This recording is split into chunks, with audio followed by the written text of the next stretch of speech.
ประชาไม่ว่าหนใดเป็นมิตรด้วยดวงจิตสดใส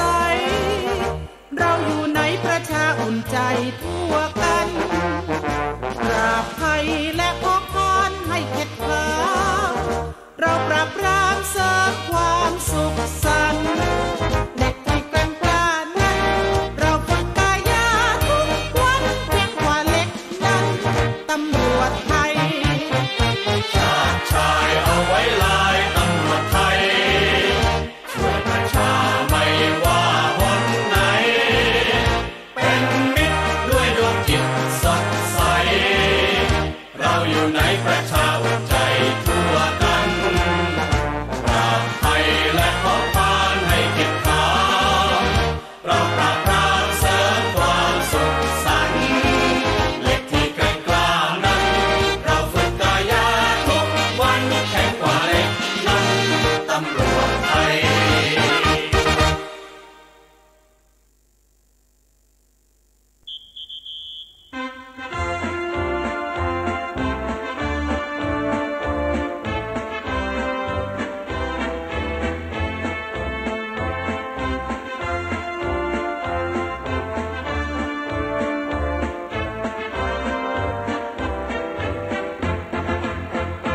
จากเราผู้พิทักษ์สันติราษฎร์มีอำนาจยามกระบือถือกฎหมายฝากบทเพลงคำนำเสียงของตำรวจไทยมีระเบียบเฉียบวินัยซึ่งทรงไว้นายบัญชาจากใจผู้พิทักษ์สันติราษฎร์อุทิศตนเป็นญาติดูแลแก้ปัญหาอาทิยานใจเราอุทิศเพื่อชาวประชาพร้อมจะปีกายายืนเคียงบ่าประชาชนปราบปรามสร้างความร่มเย็นเช่นฝันฝ่าฟันแม้นมีมารมาผจญเราจะทำเราจะทนเพื่อประชาชนทุกคนปลอดภัย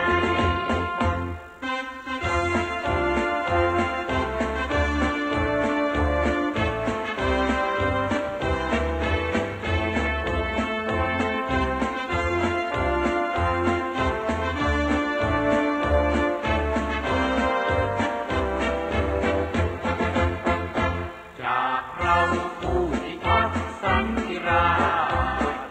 มีอำนาจนามกระบือถือกฎหมาย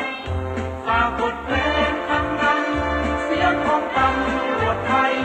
มีระเบียบเฉียบวินัยซึ่งทรงไว้นายบัญชาจากใจผู้พิทักษ์สันติราษฎร์อุทิศตนเป็นญาติดูแลแก้ปัญหาอาทิยานใจเราอุทิศเพื่อชาวประชา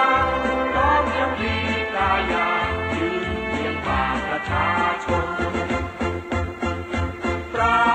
บปรามสร้างความร่มเย็นเช่นฝันฝ่าฟันแม้นมีมารมาผจญเราจะทำเราจะทนเพื่อประชาชนทุกคนปลอดภัย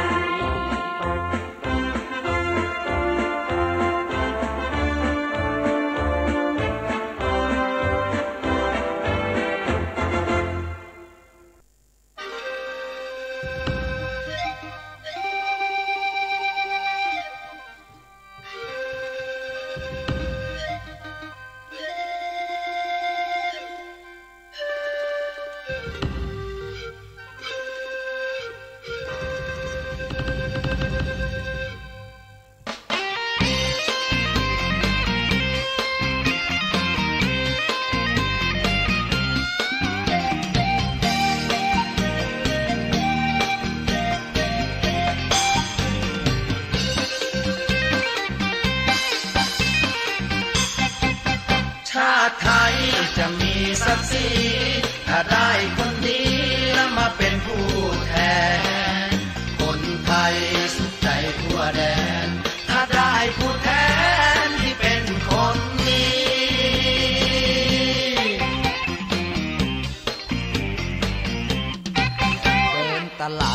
ยวซ้ายแลขวากับข้าวกับปลาเรายังเลือกของดีจะซื้อหมูกุ้งไก่ปูปลายังดูเหงือกดูตาไม่เลือกที่ทางพี่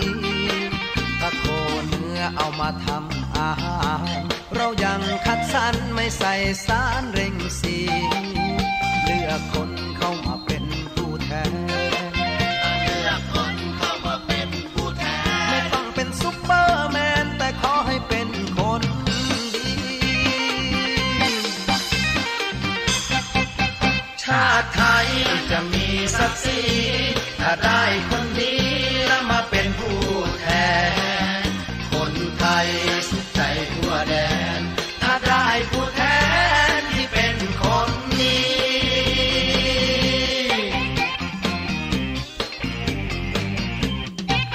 ใครเอาเงินมาแจกจ่ายให้เราอย่ากล้าชื่อเขาเพราะเขาไม่ใช่คนดีเขาซื้อเสียงและเขาไปถอนทุนบ้านเมืองว้าวุ่นก็เพราะไอ้คนพวกนี้ต้องเลือกคนที่นโยบายไม่ร่ำรวยก็ได้แต่ขอให้มีศักดิ์ศรีบ้านเมืองจะพัฒนาเราคงจะได้ลืมตาและเชิดหน้าสักที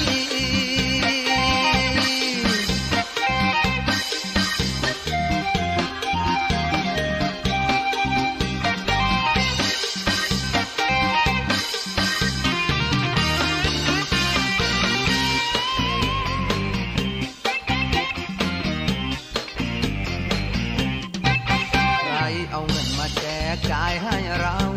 อย่ากล้าชื่อเขาเพราะเขาไม่ใช่คนดีเขาซื้อเสียงและเขาไปถอนทุนบ้านเมืองว้าวุ่นก็เพราะไอ้คนพวกนี้ต้องเลือกคนที่นโยบายไม่ร่ำรวยก็ได้แต่ขอให้มีศักดิ์ศรีบ้านเมืองจะพัฒนา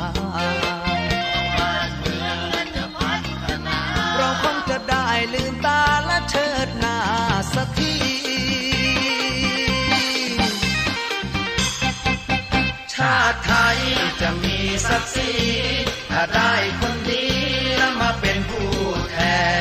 นคนไทยสุขใจทั่วแดนถ้าได้ผู้แทนที่เป็นคนดี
ต้องไม่ติดขี้โคน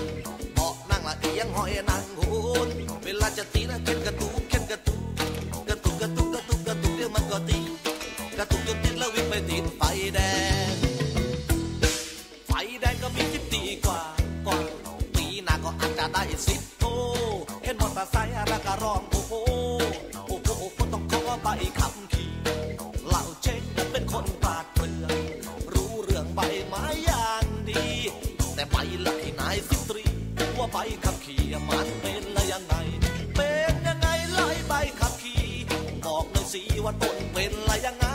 เป็นยังไงไล่ต้นขับขี่บอกหน่อยสิจะเด็ดใบมาฝาก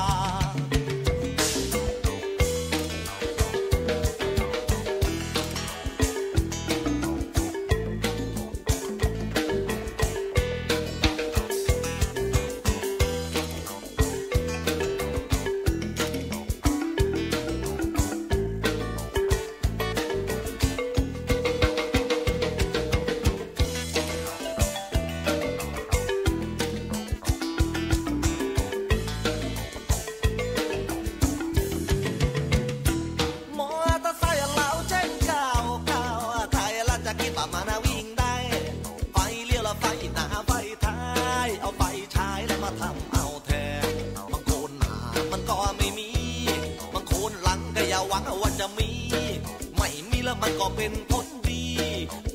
แล้วต้องไม่ติดตะขี้โคนบอกนั่งละยังอ้อยนั่งโคนเวลาจะติดเข็นกระตุกเดี๋ยวมันก็ตีกระตุกจนติดแล้ววิ่งไปติดไฟแดงก็มีคิดดีกว่าปีหน้าก็อาจจะได้10 โทเห็นมอเตอร์ไซค์แล้วก็ร้องโอ้โหก็ต้องขอใบขับขี่เหล่าเจ๊งและเป็นคนปราดเปรื่องรู้เรื่องใบไม้อย่างดีแต่ใบละที่นาย10 ตรีว่าใบขับขี่มันเป็นละยังไงเป็นยังไงไล่ใบขับขี่บอกหน่อยสิว่าต้นเป็นละยังไงเป็นยังไงไล่ต้นขับขี่บอกหน่อยสิจะเด็ดใบมาฝากเป็นยังไงไล่ใบขับขี่บอกหน่อยสิว่าต้นเป็นละยังไงเป็นยังไงไล่ต้นขับขี่บอกหน่อยสิจะเด็ดใบมาฝาก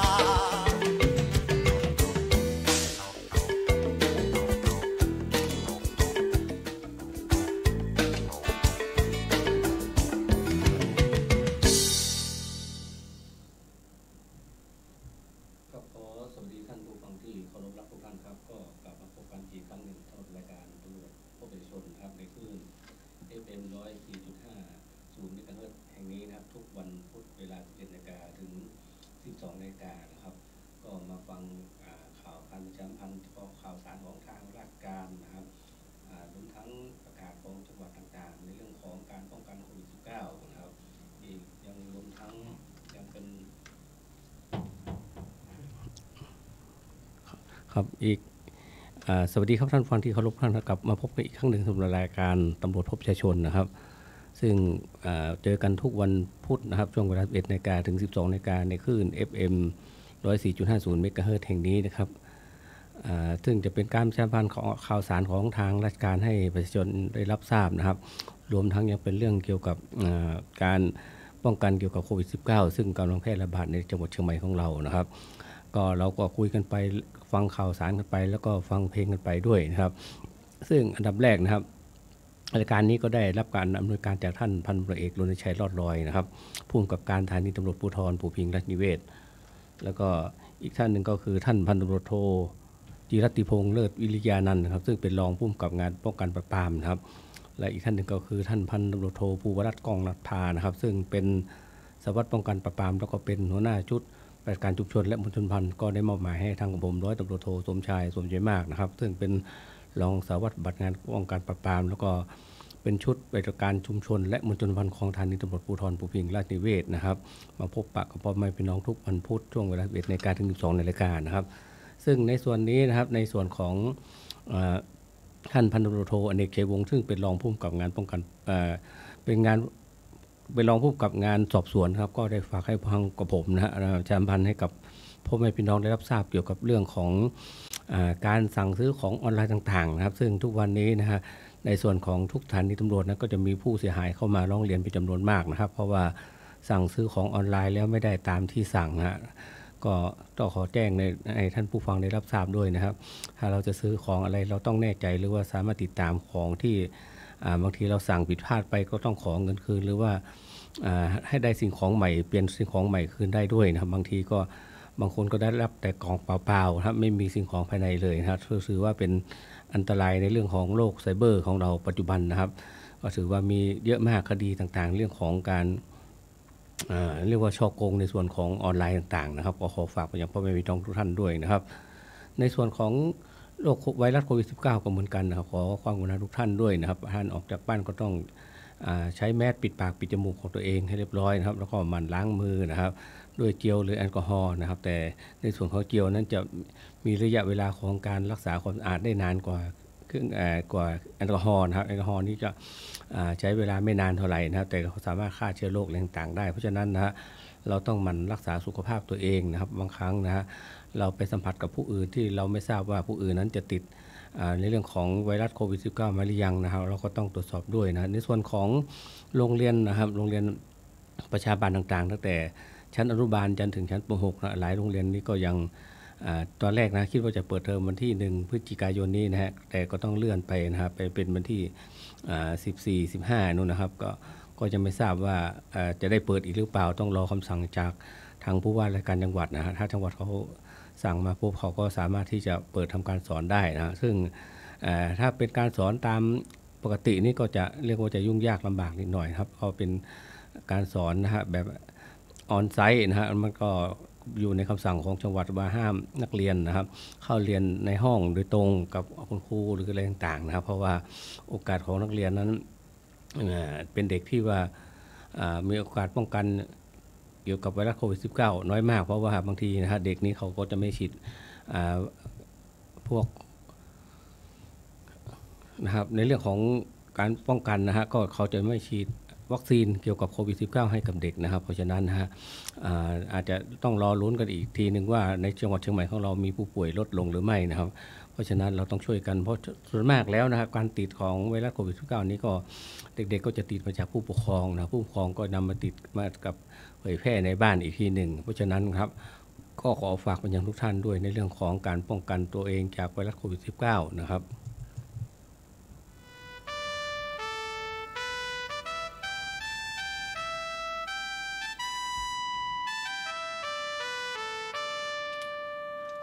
ผมพลตำรวจอุดรรักดีขออนุญาตกล่าวความในใจครับผม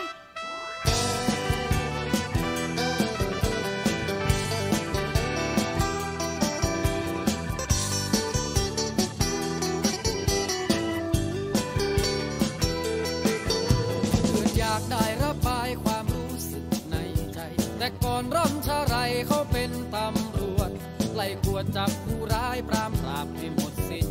ไอเรื่องจะโกงกินไม่มีไหนกระบาลทำงานจนแทบพลานล้างพลานกับเหล่าร้ายเงินเดือนไม่ยาใส่ทนได้ไม่สายดินที่นอนที่กินหนูดินยังนอนตายผู้ร้ายอยู่สบายเหมือนยาจกกับเศรษฐี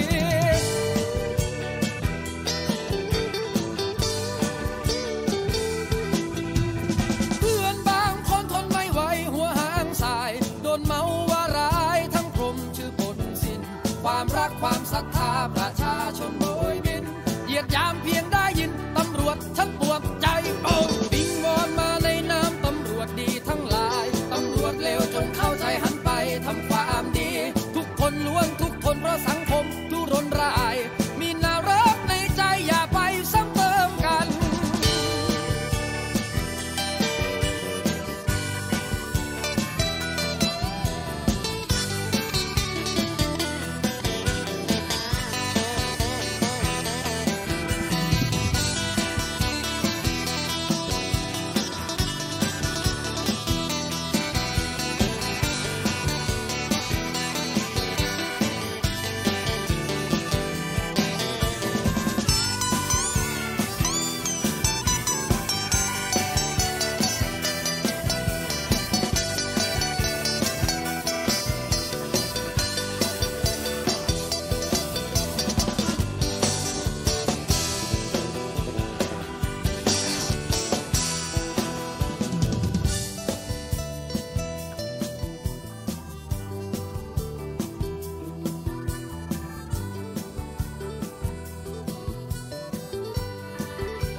ยืนหยัดมุ่งหน้าไปปกป้องประชาชี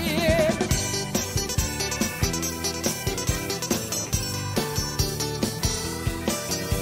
วิงวอนมาในนามตำรวจดีทั้งหลายตำรวจเลวจงเข้าใจหันไปทำความดีทุกคนล้วนทุกทนเพราะสังคมทุรนร้ายมีนารกในใจอย่าไปซ้ำเติมกันเพื่อนบางคนทนไม่ไหวหัวหางสายโดนเมาว่าร้ายทั้งกลมชื่อบนสิ้นความรักความศรัทธาประชาชนโดยบินเหยียดยามเพียงได้ยินตำรวจทั้งปวดใจทุกสังคมมีคนดีเลวปนกันตัวฉันก็มุ่งหวังผู้คนได้เข้าใจหนึ่งมือถือกฎหมายหนึ่งมือถือปืนไฟยืนหยัดมุ่งหน้าไปปกป้องประชาชียืนหยัดมุ่งหน้าไปปกป้องประชาชียืนหยัดมุ่งหน้าไปปกป้องประชาชี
วันเวลาคนเราไม่ยั่งยื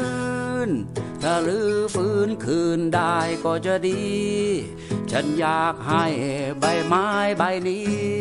ได้หวนคืนสู่โคนต้นหนทางนักรบนักสู้ครั้งยังอยู่เทือกเขาบูโดมิตรเป็นล้านศัตรูเป็นโลพุทโธเอ๋ยขอย้ายไม่ได้ผลเขาขอแค่รักษาชีวิตตน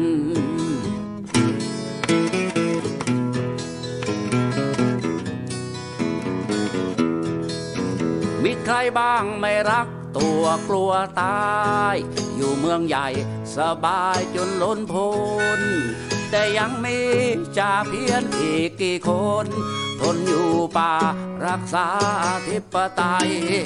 ในสังคมที่การเมืองเสื่อมเกียรติทำความดีจึงไม่มีใครสนตายไปก็แค่เป็นวีรชนกี่คนมาแล้วล่ะที่ถูกลืมแต่อย่าลืมจ่าเพี้ยนขาเหล็กในตำรวจเล็กแห่งบันดังสตาวีรกรรมยิ่งใหญ่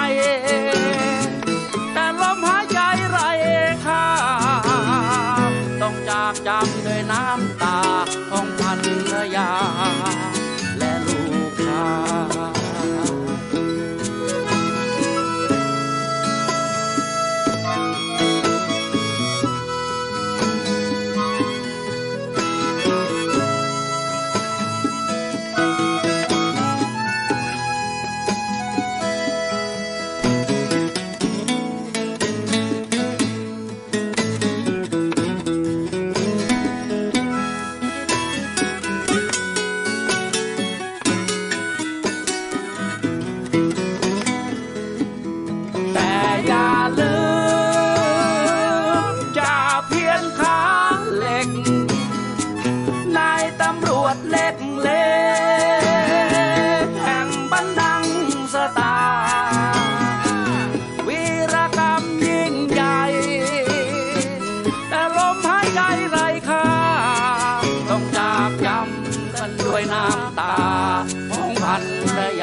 ำดีไม่มีใครมองแต่ต้องทำหน้าที่ให้บรรลุชาเพียรย้ำเตือนเหมือนคำครูจนผู้ร่วมงานจดจำขึ้นใจในความกล้าหาญเสียสละมีเมตตาเข้าหาประชาชนแต่สังคมกลับไร้เหตุผลชีวิตคนหนึ่งคนยังขอกันไม่ได้สังคมจังไรเหตุผลขอชีวิตตนยังขอไม่ได้สังคมจังไรเหตุผลขอชีวิตตนเขายังไม่ให้ขอขวัญกำลังใจจงเพียรคืนมาสู่กรมตำรวจขอขวัญกำลังใจจงเพียรคืนมาสู่ครอบครัวจ่าพี่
ครับก็ฟังเพลงกันไปนะครับแล้วก็รับฟังกิจกรรมข่าวสารต่างๆจากทางราชการไปด้วยนะครับเมื่อสักครู่ผมก็ได้คุยเกี่ยวกับเรื่องของการระมัดระวังเรื่องของการสั่งซื้อของออนไลน์ต่างๆนะครับซึ่งผลที่ติดตามมาก็ไม่ได้ตามที่เราตามที่กำหนดไว้นะครับอาจจะเป็นของที่ย้อนคุณภาพหรือว่าอาจไม่ใช่ของที่เราสั่งซื้อโดยตรงก็ได้นะครับและอีกเรื่องหนึ่งก็คือเรื่องของการป้องกันตัวเองจากไวรัสโควิด -19 นะครับซึ่งที่ผ่านมานะครับประเทศในจังหวัดเชียงใหม่ของเรานี่ครั้งแรกนะครับว่าจะมีการเปิดจังหวัดเชียงใหม่ต้อนรับนักท่องเที่ยวเมื่อวันที่1 พฤศจิกายนนะแต่ก็มีการแพร่ระบาดของไวรัสโควิด -19 นะครับแพร่ระบาดนะก็มีประชาชนติดเป็นจำนวนมากตอนนี้ก็เลยระงับเรื่องของการเปิดจังหวัดเชียงใหม่เพื่อต้อนรับการท่องเที่ยวนะครับแต่เปิดถึงเมื่อไหร่ก็ยังไม่ทราบนะต้องรอคำสั่งจากทางราชการอีกครั้งหนึ่งนะครับอีกเรื่องหนึ่งนะครับก็เรื่องของช่วงนี้นะครับเราก็ไปอยู่ในช่วงของปลายฤดูฝนต้นฤดูหนาวแล้วนะครับก็ขอให้ทุกท่านระมัดระวังในเรื่องของสุขภาพด้วยนะครับช่วงตอนหัวค่ำตอนเย็นๆนี่อาจจะร้อนแต่ตอนดึกๆมานี่อากาศหนาวครับเพราะฉะนั้นนะก็ให้รักษาสุขภาพตัวเองด้วยนะครับด้วยความเป็นห่วงนะครับจากท่านพันตำรวจเอกรณชัยรอดลอยผู้กำกับการสถานีตำรวจภูธรภูพิงค์ราชนิเวศแล้วก็ท่านพันตำรวจโทจิรัตติพงษ์เลิศวิริยานันท์ซึ่งเป็นรองผู้กำกับการป้องกันปราบปรามครับก็ฝากให้ผมมากำชับให้ประชาชนรู้จักระมัดระวังเรื่องของสุขภาพอนามัยตัวเองด้วยนะฮะจะให้ดีแล้วช่วงนี้ก็ไม่ต้องออกไปที่ไหนยิ่งเป็นแถวตลาดต่างๆครับก็มีการแพร่ของไวรัสโควิด -19 เยอะแยะไปหมดนะครับตอนนี้ในส่วนของโรงพยาบาลสนามบางที่ก็เรียกว่าเต็มไปหมดแล้วนะครับมีแต่ประชาชนไปรอใช้บริการเต็มไปหมดแล้วเพราะฉะนั้นเราก็ต้องช่วยกันอีกทางหนึ่งคือการไม่ออกไปพบปะผู้คนนะฮะอยู่แต่ในบ้านแล้วก็เรียกว่าต้องระมัดระวังในเรื่องของการสั่งซื้อของทางออนไลน์ต่างๆด้วยบางทีนะครับก็มีผลแจ้งมาว่าการสั่งอาหารนะครับเราก็ต้องระมัดระวังบางทีเพราะว่าเราไม่ได้สัมผัสเองแต่ผู้ที่ไปซื้ออาหารอะไรให้เรานะอาจจะสัมผัสมาแล้วก็เราก็สัมผัสต่อทำให้เราติดไวรัสโควิด -19 ด้วยเพราะฉะนั้นก็ต้องช่วยกันระวังนะครับจะให้ดีที่สุดก็คือเราไปลงทะเบียนในเรื่องของการฉีดวัคซีนไวรัสโควิด -19 ไว้ก่อนนะครับใครที่ฉีดเข็มแรกแล้วก็ต้องรอระยะเวลาประมาณ 2-3 อาทิตย์นะครับถึงจะฉีดเข็มที่2ได้หลังจากฉีดเข็มที่2เสร็จแล้วก็ประมาณ5 หรือ 6 เดือนนะครับก็ต้องมีการบูสต์นะฮะฉีดเข็มที่3อีกนะครับซึ่งถ้าฉีดเข็มที่3แล้วก็ทำให้รู้สึกว่าปลอดภัยดีมากนะครับแต่การฉีดวัคซีนไวรัสโควิด -19 แล้วไม่ใช่ว่าท่านจะไม่ติดนะฮะแต่ท่านก็ยังรับเชื้อเข้ามาแล้วสามารถที่ว่าเผยแพร่ต่อไปได้เพราะฉะนั้นนะฮะเราก็ต้องแม้แต่ฉีดวัคซีนแล้วเราก็ต้องระมัดระวังตัวเองด้วยนะครับเพราะว่าถึงแม้ว่าเราจะไม่มีผลต่อร่างกายต่างๆแต่บางครั้งเราอาจจะนำไปเป็นตัวพาหะนำไปสู่คนอื่นได้เพราะฉะนั้นเราก็ต้องช่วยกันระมัดระวังเรื่องของการแพร่ระบาดของไวรัสโควิด -19 นะครับขอฝากทุกท่านไว้ด้วยนะครับ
ตะวัน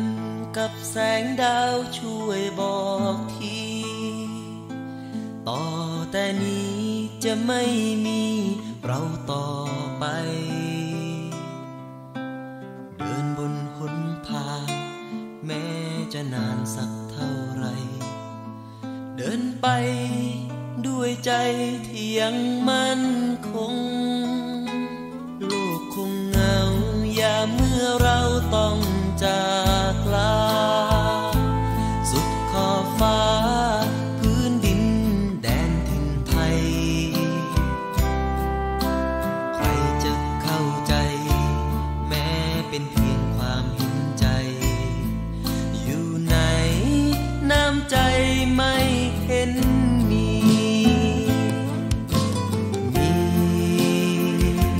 แต่น้ำตาที่หลั่งมาจากฟ้าแสนไกลมีเพียงน้ำใจลบเลือนไปบนกายที่ถูกฝังดินโบกมือลากับน้ำตาที่หลั่งรินโบกโบยบินบนพื้นดินแดนถิ่นไทยยามเราสิ้นลมขอระทมกับพื้นทรายศพร่างฉันไว้ในพื้นดิน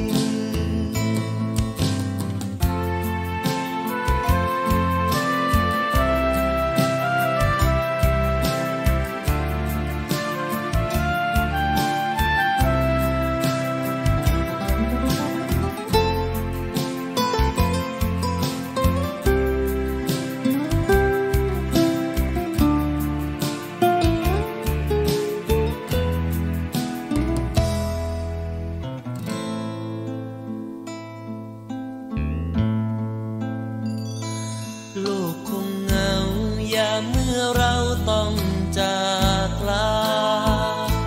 สุดขอบฟ้าพื้นดินแดนถิ่นไทยใครจะเข้าใจแม้เป็นเพียงความเห็นใจอยู่ไหนน้ำใจไม่เห็นมี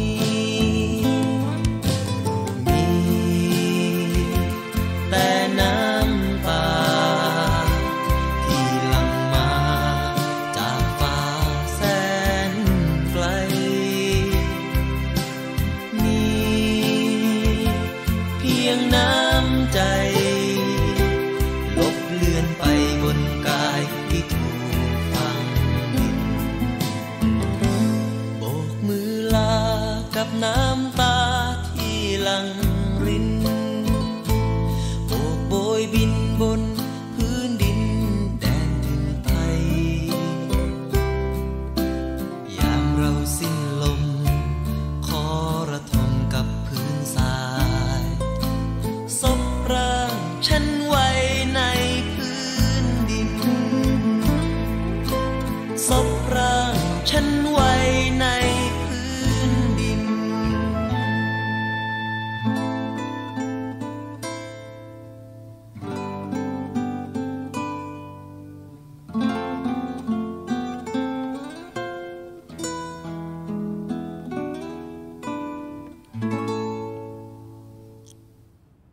ครับในช่วงของรายการตำรวจพบประชาชนนะครับซึ่งดำเนินรายการโดยกับผมร้อยตำรวจโทสมชายสมชิดมากนะครับเป็นรองสารวัตรปฏิบัติงานป้องกันปราบปรามสถานีตำรวจภูธรภูพิงค์ราชนิเวศน์นะครับแล้วก็เป็นชุดปฏิบัติการชุมชนและมวลชนสัมพันธ์ก็มาพบปะกับพ่อแม่พี่น้องทุกๆวันพุธนะครับช่วงเวลา 11 นาฬิกาถึง 12 นาฬิกาครับก็มาพบปะพูดคุยกันเกี่ยวกับเรื่องข่าวสารทางราชการนะครับรวมทั้งถึงการแสวงหาความร่วมมือจากประชาชนในเรื่องของการป้องกันปราบปรามอาชญากรรมและยาเสพติดนะครับอีกทั้งในเรื่องของการป้องกันการแพร่ระบาดของไวรัสโควิด -19 ด้วยนะครับซึ่งในวันพุธนะครับที่ 3 เดือนพฤศจิกายน 2556 นี้นะครับเราก็เดินทางมาสู่ในช่วงของสุดท้ายของรายการแล้วนะครับซึ่งเราก็ได้คุยกันไปหลายเรื่องนะครับที่เราได้คุยกันไปนะครับก็หวังว่าท่านพ่อแม่พี่น้องทุกคนนะฮะก็โปรดระมัดระวังตัวเองด้วยในเรื่องของไวรัสโควิด -19 นะครับ ในช่วงต่อไปนี้นะครับผมคงจะเปิดเพลงให้กับท่านรับฟังนะครับในส่วนของตัวผมนะครับก็ต้องขอนะครับขอกล่าวคำว่าสวัสดีก่อนครับ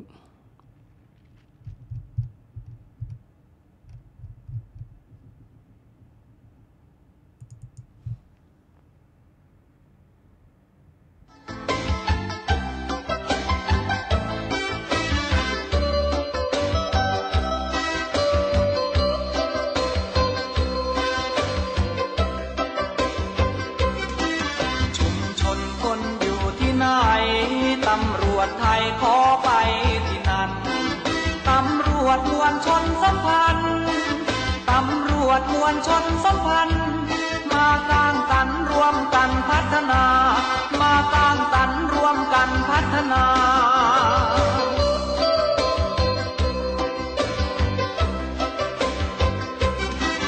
พวกเราหน่วยต่อชส.ขออำนวยช่วยชาวประชารวมงานสมานดวงใจเพื่อไทยและให้วันพัฒนารวมคิดพ้นทุกคนมีสิทธิ์สร้างชีวิตและให้มีชีวาชุมชนคนอยู่ที่ไหนตำรวจไทยขอไปที่นั่นตำรวจมวลชนสัมพันธ์ตำรวจมวลชนสัมพันธ์มาสร้างสรรค์รวมกันพัฒนามาสร้างสรรค์รวมกันพัฒนา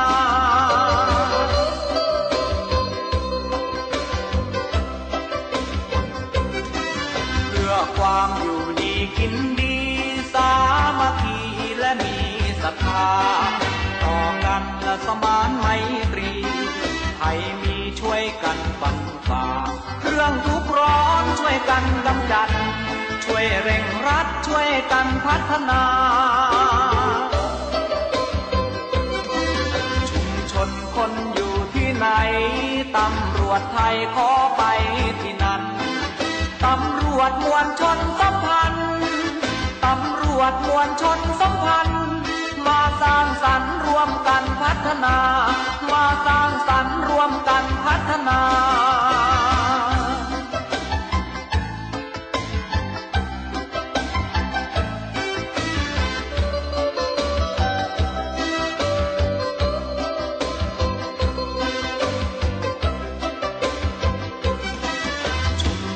คนอยู่ที่ไหน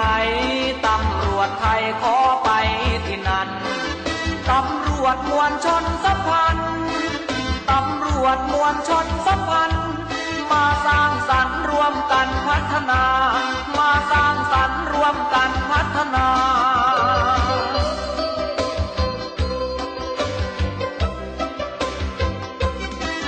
เพื่อความอยู่ดีกินดีสามัคคีและมีศรัทธาต่อกันสมานไมตรีไทยมีช่วยกันบรรฝ่า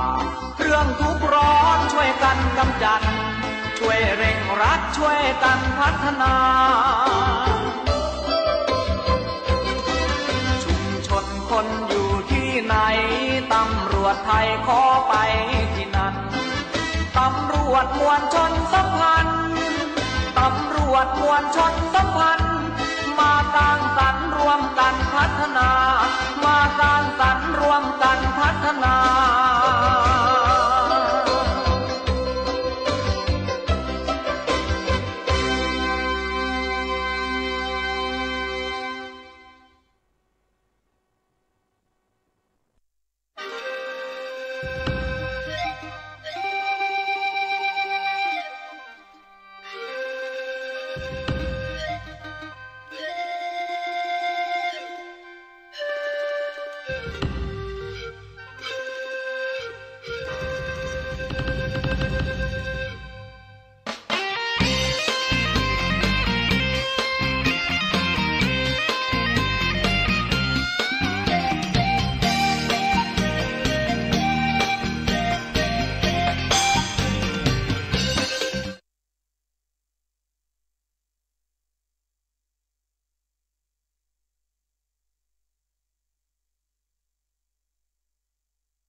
พุทธประเพณี